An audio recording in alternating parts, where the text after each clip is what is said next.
G'day. Thanks for joining us. We're going live tonight. We just want to invite you to join us into a conversation about self-help and self-discovery.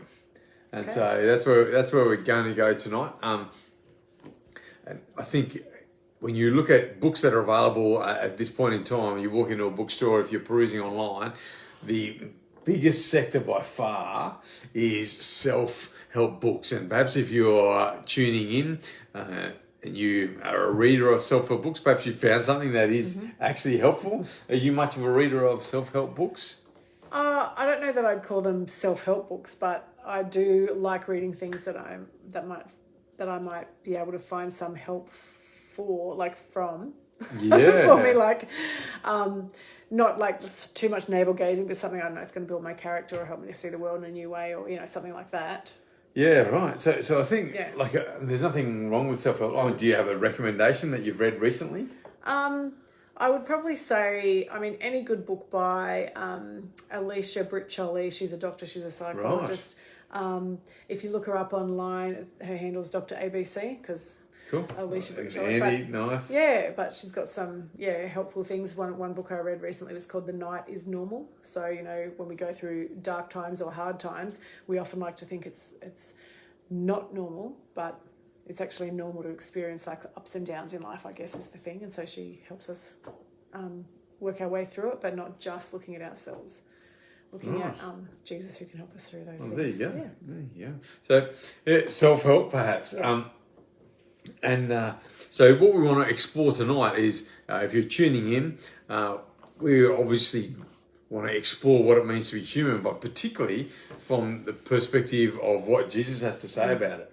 And so we're going to read actually tonight from Mark chapter 8, and it just says this, Mark chapter 8 and verse 27. Jesus and his disciples, the people who were learning of him at that point in time, they went up to the villages near Caesarea Philippi, which is kind of near the coast of the Mediterranean way back in the day.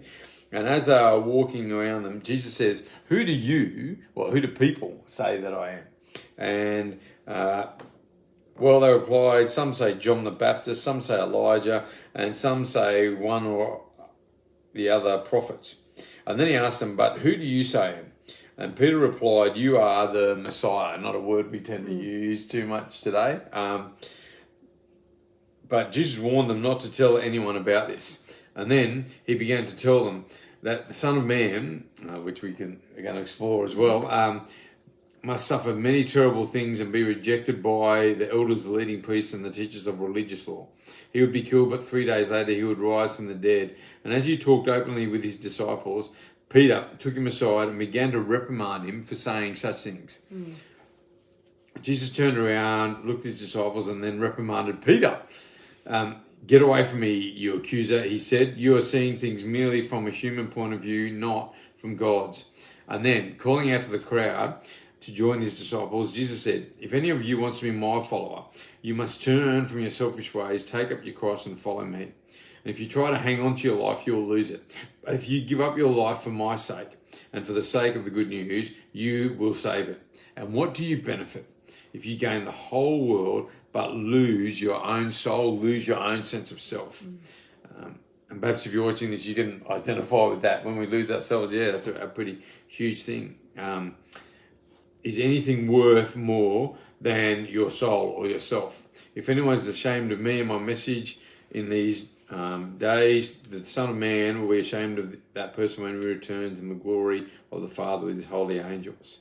And then Jesus went on to say, I tell you the truth, some standing here right now will not die before they see the kingdom of God come in power. Now, there's a lot in there. We're not going to touch on all of that, but we're going to highlight a couple of things. But for you, as we read through, we read this earlier around this table this morning. What stands out to you? Just the fact, even just at the end when you read that, like that, some of you standing here will, still be around when you see the kingdom come in power. Yeah. That was one thing that stood out. Yeah. But also just the fact that he's this person, people weren't sure about who he was, and then someone very clearly went, this is who I think you are, you're the chosen one. Mm-hmm. Yeah, yeah. I think as you look here, what strikes me is that Jesus is not about self-help. He's not about life improvement. There's that line that he says right here, and he says, if you try to hang on to your life, you'll lose it. You will lose it. Yeah. You will lose it. And sometimes I think that can be a process. Sometimes it can be a radical thing. Yeah.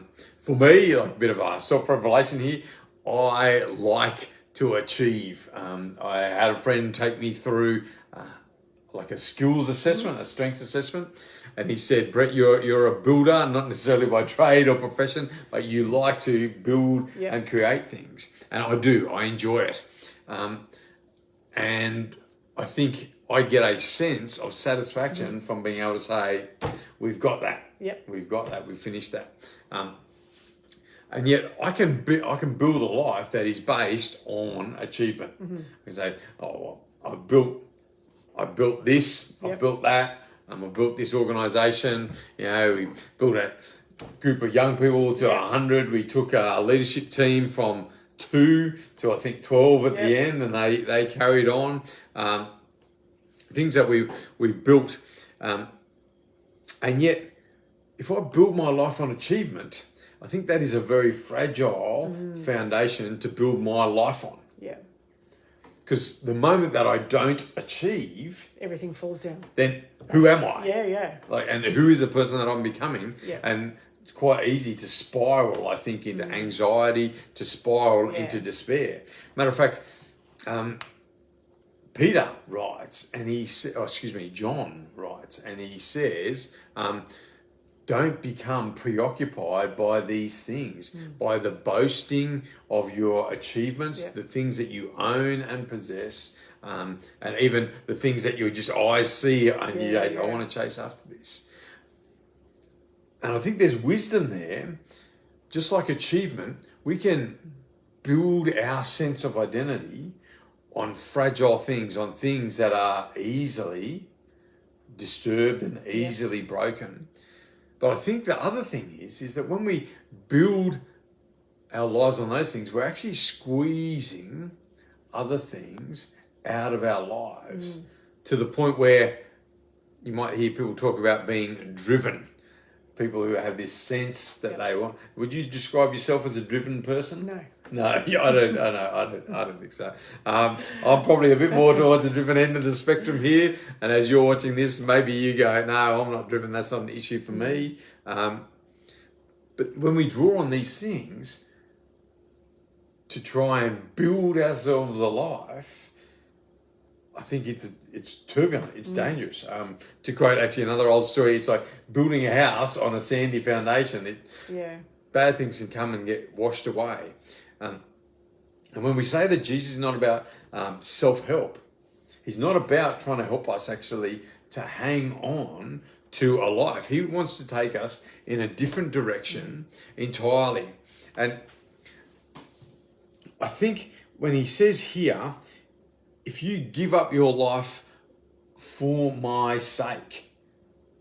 Now,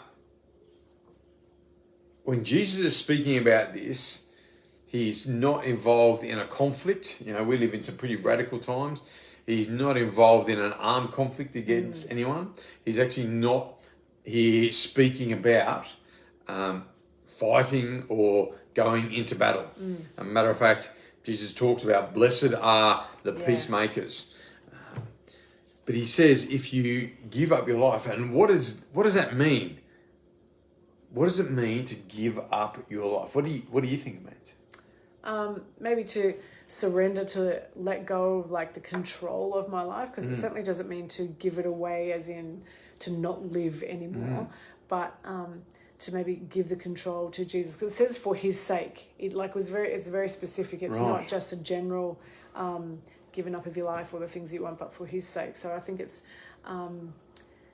living, in a simple way, but it's hard to do. Like, rather than living for myself, I'm now living for Jesus. I guess I'm putting my life in his hands and going, what do you want? As opposed to building my life on the things that I want or the things that I see or finding my identity in, whether it's being driven and needing to build things, or finding my identity in how I look, or my identity in who other people say I am, or even my identity in being a mum.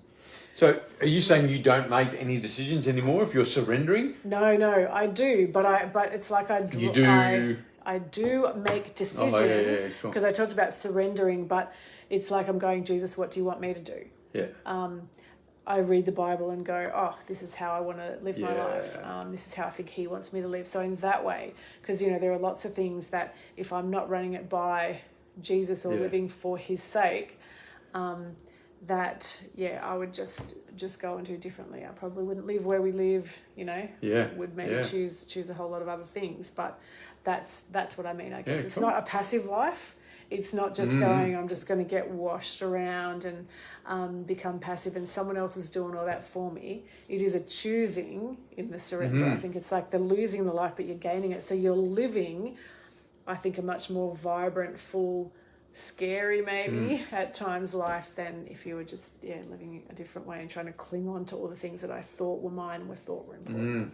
See, and initially that sounds like self-help. If you, that statement that Jesus makes, if you give up your life, you know, if you listen to anyone, if you want to be successful in building your business, you just got to say no to everything else and just yes to that one thing.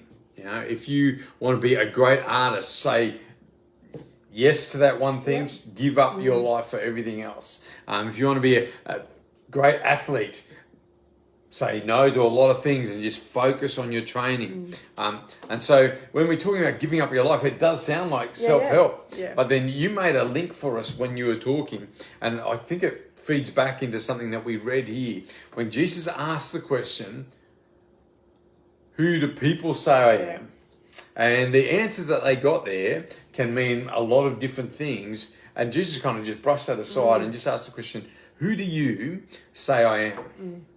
And if I give my life to achievement, then I am just defined by my last achievement. Yeah.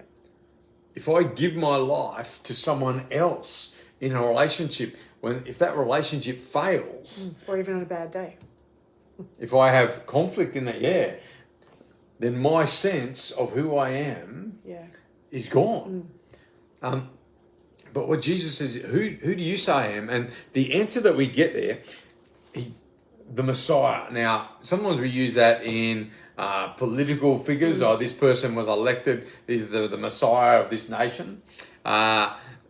Sporting circles, you know, like I follow a football team, and we're having a shocker. I was just talking to my brother about it, and they had this new coach come on board. And he was hailed as the Messiah. This person is the chosen one to turn the team around. And after 3 games, it ain't working, right? But the Messiah just simply means the chosen or appointed one. And historically, you had oil poured on your head, and you said, this is the king. Or you had oil poured on your head, and you said, this is the priest, you're chosen. And I think there is power in actually answering that question, who do I say Jesus is? We're not about self-help. If you try and hang on to your life, you'll lose it. But when we make that choice, even just today, who do I say Jesus is? Jesus, you are the one for me, the chosen one, because today I choose you. And then when we can give our lives to Jesus in the way that you were describing, Jesus, I choose you. In this moment, I give you my life. I will seek your direction and guidance in my life.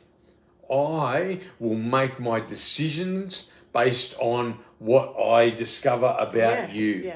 I will allow the way that I see the world and the people around me to be shaped by you. I am giving my life to you in that sense. And I like the way you described it. It is not a passive thing. It's actually a very active pursuit, an exploration, a journey of discovery that leads us actually into a discovery of who we are.